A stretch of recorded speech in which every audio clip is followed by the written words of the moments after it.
Hello soul searchers, and welcome back to my channel, Falolu's Fortune, where we use tarot to gain better insight into ourselves and the world around us. So as you can see from the title, today we are doing another intuitive makeup look. I guess a better name for this would be intuitive eyeshadow, because the eyeshadow is the only part that's going to be intuitive, and then I'm basically going to do my lipstick and other makeup based off of whatever the eyeshadow does. I do have work tonight, so it does need to look good, which is why I'm like, I'm not doing a totally intuitive look, but of course, let's just go ahead, prime these eyes. This one is also going to be a little different for the simple fact that I did not bring a mirror, and we are kind of in a time crunch. And also it's going to be a little different because besides the time crunch, we are in a bit of a time crunch, but also I don't really know what the message is today. Like the other ones, I think I already had like kind of an idea. This one I have nothing. Actually, as I say that, I have something coming through from yesterday actually, so I guess that's where we'll go. But I'm gonna just prime my eyes, close my mouth, and we'll see what really sticks when I start doing eyeshadow.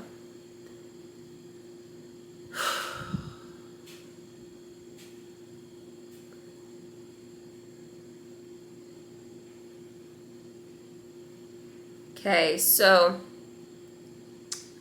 I'm being reminded of a slight epiphany that I had yesterday while going somewhere. I don't know where I was going. Anyway, gate at my apartment is currently broken, and I love it. Like, I didn't actually get my current apartment because of the gate. I got it because it has a garden tub. So, like, some people I know, they're mad because the gate isn't working and they paid for a gated community. The gate kind of gets on my nerves because leaving is fine, but when you're trying to come back through it, you have to open your phone app.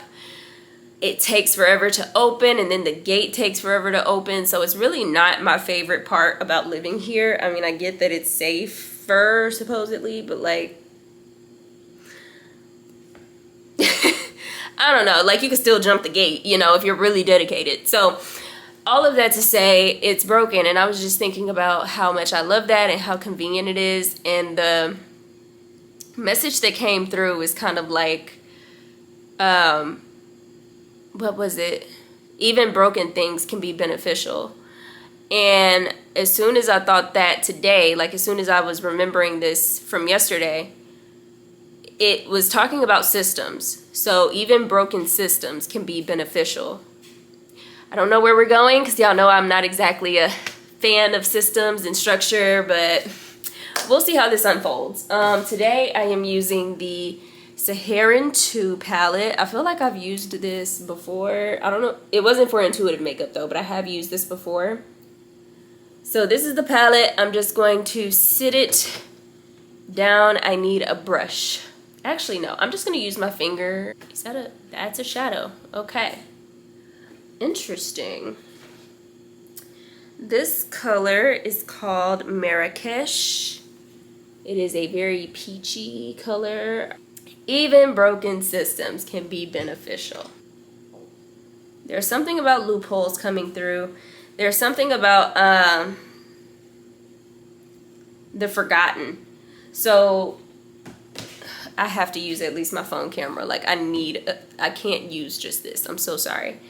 There's something about how even the forgotten groups of a society or a structure or a system can benefit from a broken system. Like, you would say that it's broken if, for example, I live in the US, so I'm just going to use the US. Like, let me not act like I know anything about international affairs. But in the US, we would say that if you're not acknowledging or creating policy for the protection of all of your citizens, then that is a broken system, right? If you're left wing. I'm not finna get into left wing, right wing. I ain't got time. There is something about downtrodden, forgotten, marginalized groups still being able to benefit from a broken system. It's kind of giving silver lining, but considering we're talking about actual society, I just feel like maybe there's something.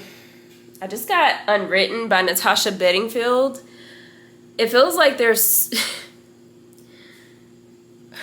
why the fuck is this coming up? It feels like there's somewhere where, I don't know why this is coming up, you guys. I literally don't know. The song Unwritten by Natasha Bedingfield. It feels like there's something where there actually isn't anything in writing, anything in law yet for a certain group or for a certain circumstance, and so you can kind of get away with, I don't even want to say get away, because it wouldn't be getting away with anything. You wouldn't be breaking the law. It's like the law hasn't even been written. Ooh. I'm not gonna lie, Santa Muerte, it's a deity. Santa Muerte has been coming up for me a little bit, and it's kind of giving that this might be her realm of influence. So if you've been feeling called to Santa Muerte, you can just take this as confirmation. I don't actually have a personal, like a super personal relationship. Like, I've researched her, but I haven't done like offerings to her, or spoken to her or anything. Shit, maybe it's a sign for me. Well, I'm talking about y'all, maybe I need to go talk to Santa Muerte. Anyway,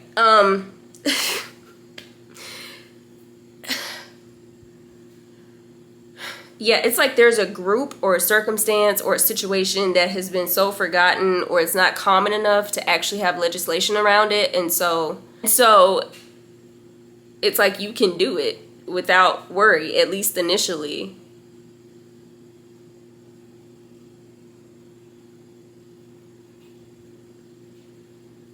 The only time you might have to worry about there being legislation built around this thing is if if it gains traction and there's enough people who are benefiting from it. You know, maybe the information that you have spreads and suddenly everybody is finding this loophole and benefiting from it. That's the only way it would really get some legislation around it. But generally, like, no. If it's just for you, if it's just something you're doing for yourself, you'd be fine. And then I'm also getting the message, like, even if legislation does start being built around it, if you build up whatever this is early enough and soon enough, and you spend your money wisely, make the right connections, you can actually have an influence on how that legislation turns out.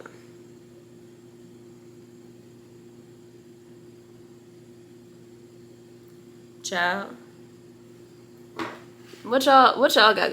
Matter of fact, don't tell me. I don't want to know nothing. I don't want to know nada. Yeah, y'all keep that to yourself. Don't tell me nothing. All right. Open the camera back up. We're choosing another shadow.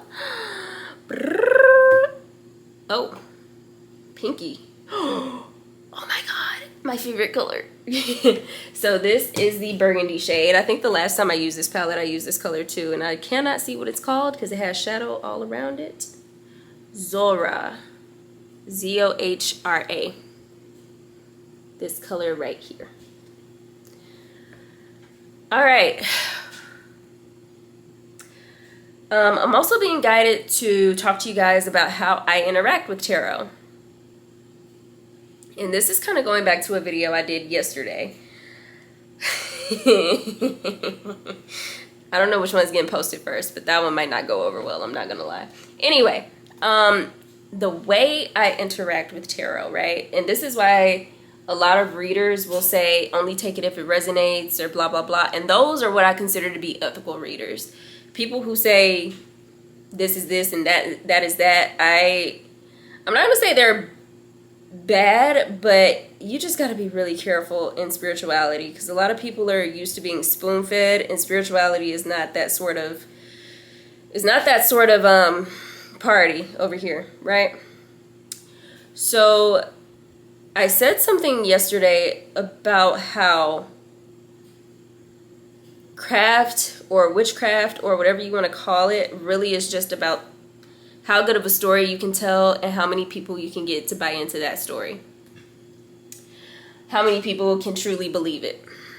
And I referenced the skeleton key. If you haven't seen that movie, or if you haven't watched it in a while like me, go rewatch it.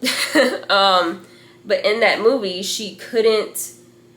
the witch, quote unquote, that's not actually what she called herself, but basically that's what she was. She couldn't get through to the person she was trying to swap bodies with. She couldn't get through to her until that person, that lady, believed that there was something sinister going on and that some other entity or energy had more power than she did, right? So that is why I am coming to this now, is because tarot is a form of craft. Not everybody uses it to cast spells and things like that, but when you're reading tarot for people, you are tapping into a story. And what's crazy is I don't even have no tarot cards pulled out right now, okay? This is just off the dome what's coming to me, but it is intuitive. So it's still kind of tapping into the realm of story.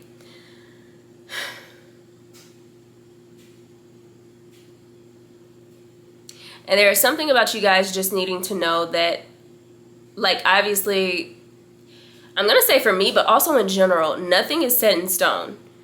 I'm getting the stone is set, but there's a million different perspectives around that stone. So, like, literally, there's this eyeshadow brush. What I am seeing is not going to be the exact same as what you are seeing, because we're seeing it from different perspectives, different sides of the brush, right? They're pretty similar. They're not the exact same. And then if someone, let's just say this is God right here. God is the phone looking from above. That perspective is different too. So it's just like the stone is set and all of the perspectives around are different. And there is no one truth. There is no one right story.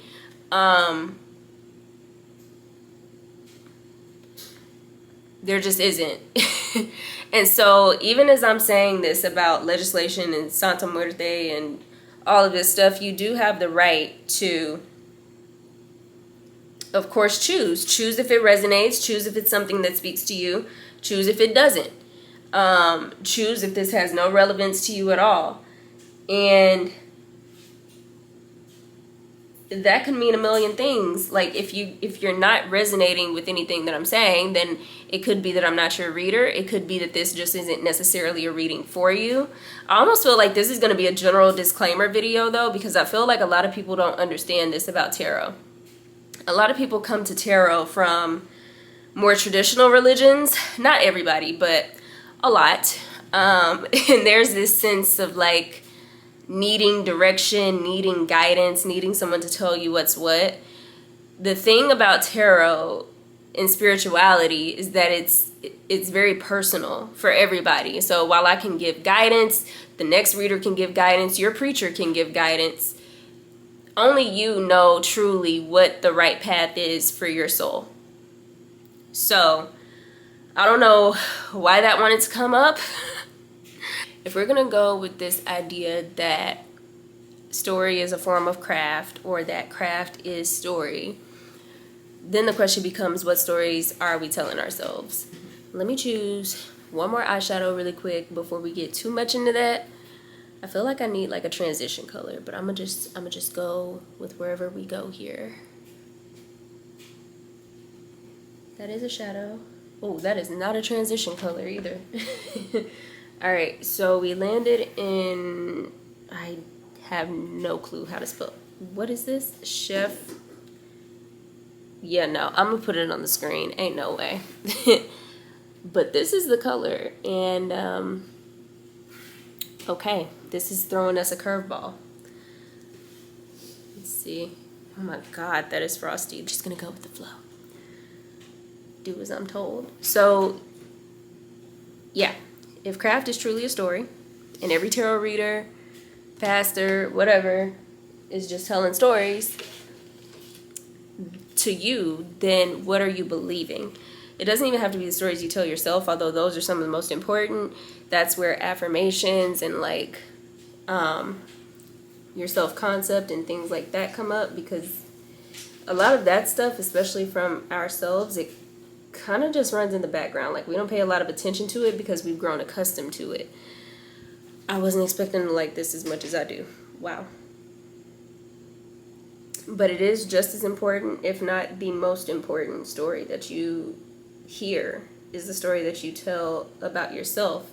The stories that you tell about the world, the stories that you tell about how the world interacts with you. All of that is important. But I'm going to just bring this back to tarot readers, religious, spiritual leaders, whatever. What stories are they telling you, and are they actually serving you? I know that there are a lot of readers and readings that are really popular that are usually regarding like other people, whether that's love readings or what does this person think about me, or blah blah blah. Like, what do you think about yourself, friend? That's what really matters. All of this has to do with belief. Some of you guys might want to check out Ivy Corvus's channel regarding chaos magic, because that's basically the whole premise of chaos magic, is that nothing works unless you believe it. It's also kind of the premise of the skeleton key. Speaking of which, babe, have you seen the skeleton key? No. And that's a horror movie. Okay. No, I haven't. We have to watch that one. Was there anything else that came up? Yes. All right, so obviously this color is not going to just be intuitively chosen, so I'm gonna go ahead and choose it for myself, because I do need like a transition color here, because it's just between the pink and then the brown of my skin, it's a little harsh. So I'm gonna use this Taza color right here to kind of try to blend that out and make that a bit more seamless. We'll see how it works. The other thing that came up, y'all know I mentioned Santa Muerte, which still feels relevant, feels very relevant actually. But other deities or energies that you might want to look into include Loki as well as Eshu. There's something about like, I'm not the most well versed on Santa Muerte, but Loki and Eshu, I have actually had a relationship with, experiences with, whatever you want to call it. And they're both messengers. They are all also both known as like trickster energy. I don't necessarily agree with that generalization of them, but that is how they are known commonly. And so with all of this energy, Loki, Santa Muerte, and Eshu, there's something about like kind of flying above or below the radar. It's like being very shapeshifty. And so this is kind of coming back to that original message about maybe being part of a forgotten group, which means you can actually get away with some shit. Again, I don't want to say get away, but that's kind of the energy. It's like there's just not legislation. So yeah, take that if it resonates. Again, that's why we went into that whole other tangent. But those also might be some energies you want to look into. I just also...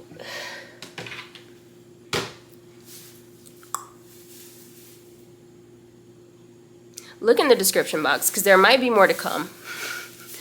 I feel like, again, there's something kind of mysterious about the energy, so just know there might be more deities or energies that come through. But yeah, that's all I have for you guys now. I hope all of this made sense. It's kind of like two very drastically different messages. But I hope it helps. I hope it resonates.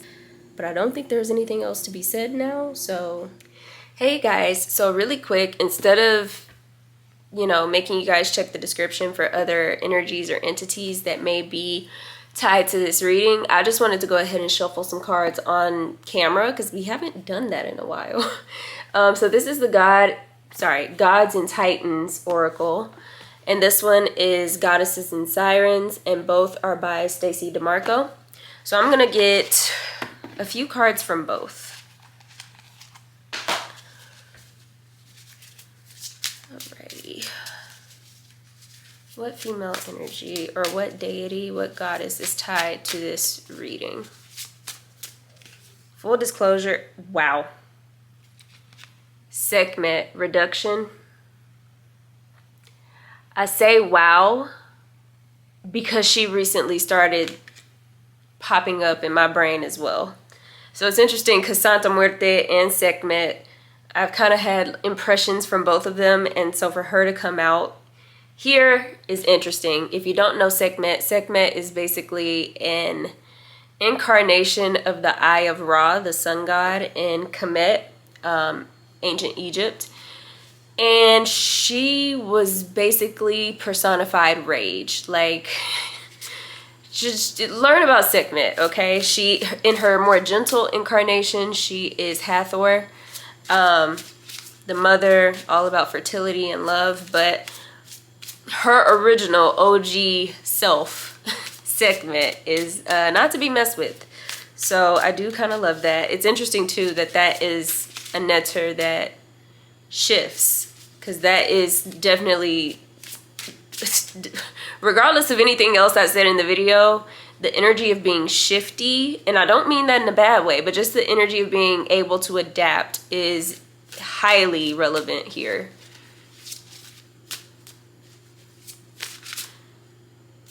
Getting foxes as well, so that may be an important animal totem. Nothing else really wants to come out of this deck, so I think that's the only other goddess energy that would be relevant here. Oh, Gaia, creation, earth energy. It's Mother Earth.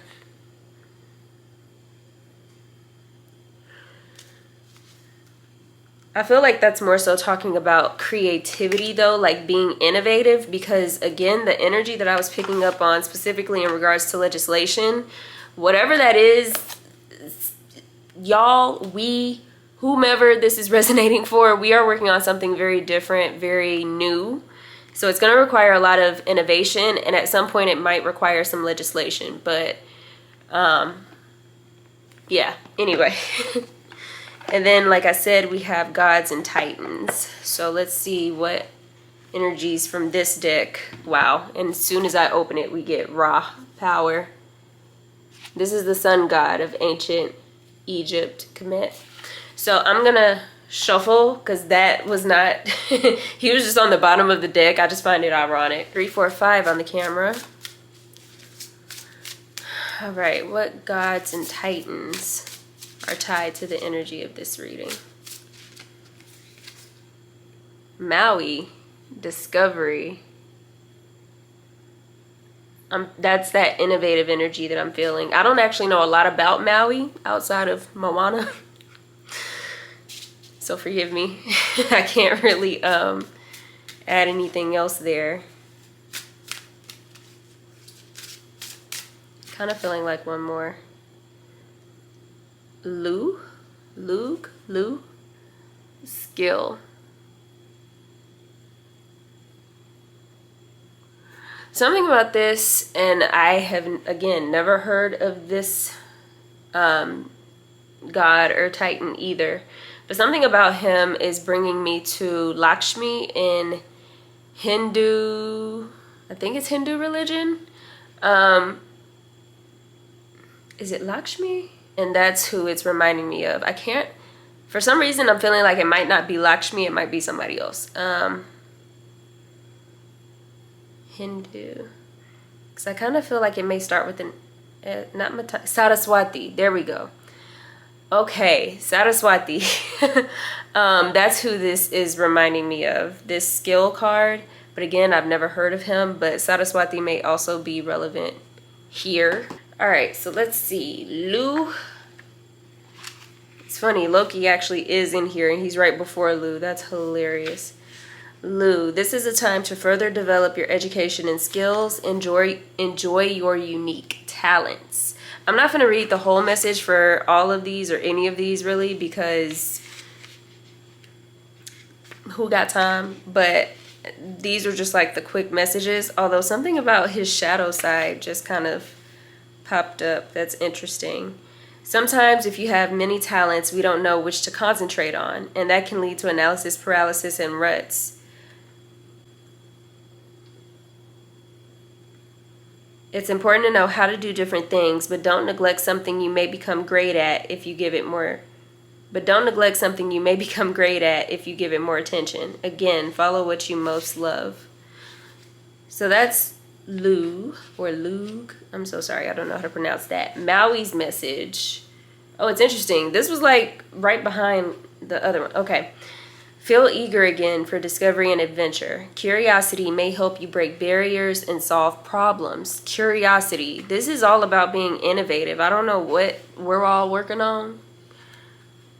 But y'all, what we've been doing ain't been working. So if you're scared to go for it, just look at the world and see if that's a justifiable fear. I'm just saying. All right. Maui is a trickster. I didn't know this. That's the shadow side. Okay, so I'm reading just like snippets of the shadow side. I'm sorry. Maui is a trickster and often makes his discoveries or gets his prize through stealing or, at the very least, outmaneuvering those in his way. While the end sometimes does justify the means, deceit and deception are not the ideal ways to get what we want. Maui's appearance raises questions about our levels of authenticity, honesty, and contrivance. However, we need to also monitor our levels of anger and frustration. Sometimes humor can diffuse a difficult situation in the best possible way. Did not know that about Maui. I just learned something today. So, okay. Very cool. Didn't we talk about how Loki and Eshu were also trickster energies? Loki's in this deck. I'm kind of surprised he didn't come out, but we had Maui. That's why. All right, so I'm going to put those up, and then we're going to read Sekhmet from the goddess. I guess we'll read Sekhmet and Gaia. Oh my gosh, it did not want to come out the box. Don't do this. Why are you like this? Porque, who constructed? Let's see, goddesses and sirens. So we had who? We had Sekhmet and Gaia. I feel like I just, that was not Gaia. Here we go. Okay, so Gaia's message: you are creative in every way. There are no barriers to constant, consistent creation. Allow yourself to create in joy, not because of pressure. Connect more deeply with the earth. Shadow side: she, Gaia, eventually faded from the active worship of the Greeks in favor of other deities. Over time, humans forgot about the earth and her delicate cycles. We wipe whole species from the earth. We destroy her very fabric with atomic bombs. We mine her lifeblood. We rip out her trees from already depleted soil. And we influence her temperature with our pollution. Gaia has always sought to balance herself. This is the nature of her creative energy. And so the consequences of our human actions upon Gaia are already being seen. This is almost feeling like whatever sort of innovative thing you're doing or creating, I feel like the message from Gaia is just to also consider the earth. Like, if only the people who had created and invested in AI had considered the earth. And I'm not saying maybe done away with the idea, but maybe considered other ways of having a machine that big that doesn't require so much of Earth's water supply. You know, like it, instead of just going balls to the wall and we'll fix it later, because that methodology is not really working anymore. So instead of doing that, if they had just taken the time to find another way to maybe cool the systems and data centers that run AI, or use better materials that don't get so hot, or like, what are the options? Did we even explore them all? Probably not, because greed. But the whole point of Gaia in this particular reading is whatever we're creating, whatever we're innovating, whatever we're doing is to, I think the ask from Gaia is to consider the earth and what that carbon footprint would be, how it can be mitigated, how we can give back to the earth in whatever you're doing. So I don't feel her message in the same way that I'm feeling like Maui's and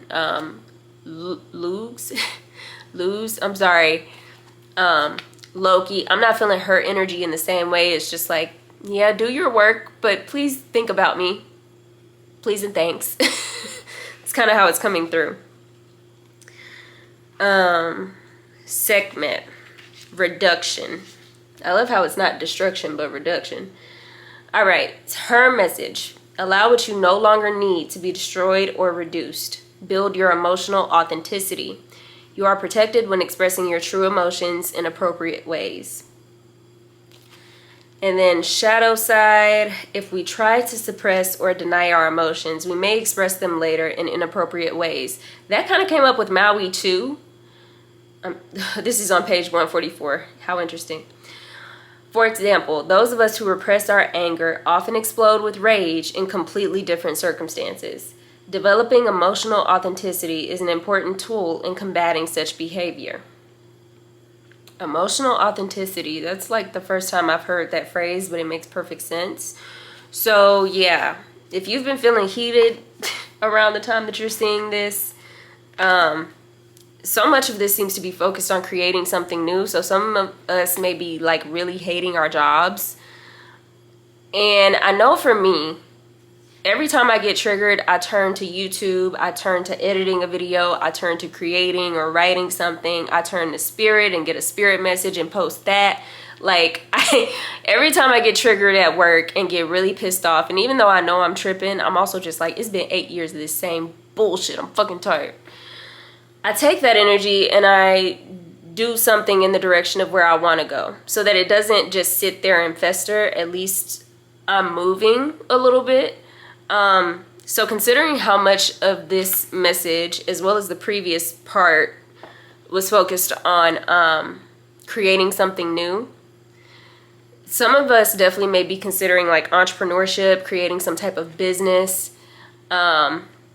different things like that. And it's like, as you're doing that work, make sure you're freeing yourself of the shackles of should. The shackles of should. Never thought about that, but I like it.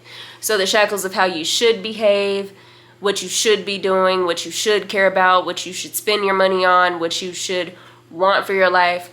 Make sure you're not creating more of those shackles of should with your own creative projects or your own business ideas or whatever you're creating. You want to make sure you're creating new energy as well, not just a new thing. And so I think that's segment's part. It's about the emotional authenticity, like learning how to express in the moment instead of letting it build up to the point where you just snap at every little thing.